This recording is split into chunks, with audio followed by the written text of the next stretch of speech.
Hey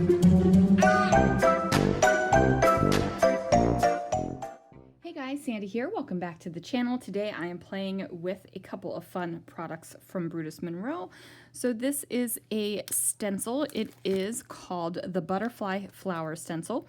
So I'm going to be playing with this. I also have some silver Chroma Glaze. And I pulled out 4 different colors of paper from the Winter Texture Paper Collection. Now, I also have my photos, which are butterfly photos. So these are taken in a butterfly hut in Epcot. My plan is to make a grid layout, so let's see what I can do. All right, guys, so this is going to be kind of exciting because I don't typically scrapbook with butterflies unless the occasion really calls for it.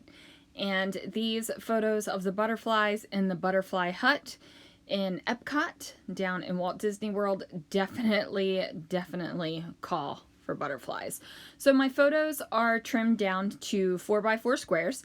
So I went ahead and cut some of these winter texture papers down to 4.5 by 4.5 inch squares. What that's going to do is give me that nice thick colorful border around all of my photos. And I'm going to be doing a grid layout. It's going to be kind of a modified grid layout because it's not going to be a perfect grid. My design down here in the lower left-hand corner is going to be the butterfly. So I'm not exactly sure what I'm doing with the butterfly yet. All I know is that the butterfly is going to happen. Now I decide that I need to trim down this sheet of black cardstock so that it has a white border all the way around it. I just really felt with the way that the photos were with the borders around there that the layout needed to have a border around it as well. Didn't think it really needed to have a color border. A white border will work great. And then I could figure out what the heck I was going to be doing with this butterfly. So it was kind of in my head and I just needed to get it out of my head and onto the paper. Sometimes that happens really easily for us, right? Like our ideas are there and they're just coming out and everything, you just see it step by step. And then sometimes you're like, how in the world am I going to make what I see in my head happen with my paper? And this was one of those times where I was like, how in the world am I going to make that happen? Like, what do I need to do to make this happen? So I'm going to go ahead and do the stuff that I know how to do. I know how to glue paper together, so that is what I am going to do. I go ahead and get those down. Now, those butterflies are beautiful right there. While I'm thinking about how I'm going to work the butterfly, I decided to get this mini slim line stencil out.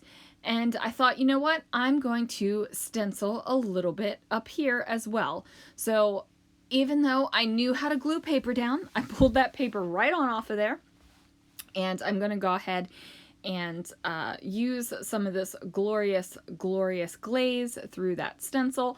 Now I am trying to be careful, so I'm not going to get a lot of the glaze through the stencil so much that it kind of seeps. I don't want seepage in this stencil. Now, some seepage is okay, and that is kind of pretty, but sometimes you really don't want it to seep. You just want a nice, clear, beautiful stencil with your glaze through it. So I go ahead and pick that up. And then as you can see, I got a little bit right there. So I'm going to rub that off with my finger. And I am completely happy with how this stenciled. So now I'm going to go ahead and put my photos back on top of that. And yes, I am putting my photos right on top of that wet glaze. I'm okay with that. There is a paper barrier between the photo itself and the wet glaze, so it's not like I'm putting my photos directly on it. And now I'm kind of figuring out in my head what's going to go over here with the butterfly. So again, I'm going to place this stencil down and figure out what exactly I'm doing. So here I am going to put the butterfly off to the side just a little bit. And I am going to very carefully and very smoothly put this glaze over this big open portion of the stencil. I'm going to peel it up. voila! And there is my butterfly wing. I am super excited. So this is what it looks like when it is dry. And then I am going to figure out how in the world to go ahead and get the second butterfly wing on there. So the only thing I did was flip the stencil over.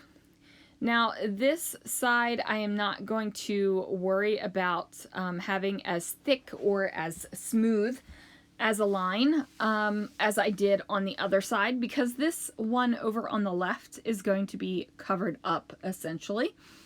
Now I am going to go ahead and make a mess here, and this doesn't even end up on my layout. So I don't clean off my stencil. I'm not being careful with it, and I get a lot of seepage underneath. So you can see like why didn't I take care of my, and I know that there's seepage underneath, and do I take the time to clean off the stencil and put it down on another sheet of paper? No, I don't, because that would have been the smart thing to do. So instead, I have decided that I am going to do this with vellum. So I go ahead and I have a nice clean stencil now. I'm taking my embossing pad and I am embossing. I'm pouncing straight down on top of that stencil so that it goes through. And then I'm going to lift the stencil up, and then you can see that it embossed really nicely. So I've got some of this beautiful sterling embossing powder here, and I go ahead and place that down, and then I was like, whoops, knock some of the embossing powder off, so I went ahead and dumped a little bit more on there.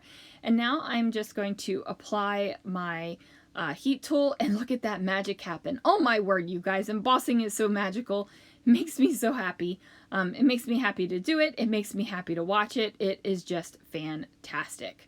So now I am going to go ahead and use that negative of the stencil, and I am using the back side of my embossed area. I trace it with a pencil, and now I'm going to grab my scissors and cut that out. So what this allows me to do is get a nice smooth cut. And then when I erase my pencil mark from around this butterfly wing, I don't have to worry about erasing over top of the embossed area. I'm not going to mess with that whatsoever because my pencil is on the reverse side. Now to me, that makes a whole heck of a lot of sense. So hopefully it makes sense to you as well. Now I am fussy cutting this out, and you definitely want to move your paper and not your cutting hand. You'll want to do that as much as possible. That is what is going to give you the most smooth cut. So I go ahead and erase those pencil lines like I was talking about, and then I'm going to go ahead and bring my layout back and then put this vellum piece over top of that second wing right there. So it's a good thing that I only did a light bit of the silver chroma glaze on that left-hand wing. I'm going to take some pop foam and put these on the reverse side of my embossed vellum here, and that is just going to give me a little bit of lift off of the page. So when you're staring straight down at it like you are from this camera view, you don't really see the lift because again you're staring straight down at it, but you will see it when you're just looking at it normally. So I grabbed a few little bits from my stash, some letter stickers and some labels, and then I'm going to go ahead and create a little title cluster right here over top of this gorgeous silvery butterfly. And I am using silver letter stickers to go ahead and coordinate with that gorgeous silver chroma glaze and the sterling embossing powder. So now that I have that down, I don't know, I've got to be all, you know, nice and, you know, putting all my stuff away. I don't know what I'm doing.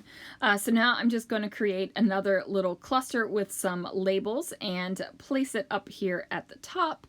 And then, of course, I'm going to do a little bit of journaling up there. Oh, I went ahead and grabbed a brad from my stash as well Now I'm going to poke a hole and place that brad right on through there. And then of course there's also going to be washi tape on the back of this layout. That way my brad tines don't poke anything that I don't want them to poke. I write my just a quick little line of journaling about what this photo is. And then that is going to do it for this layout, you guys. Thank you so much for joining me, and I will see you again real soon for another video.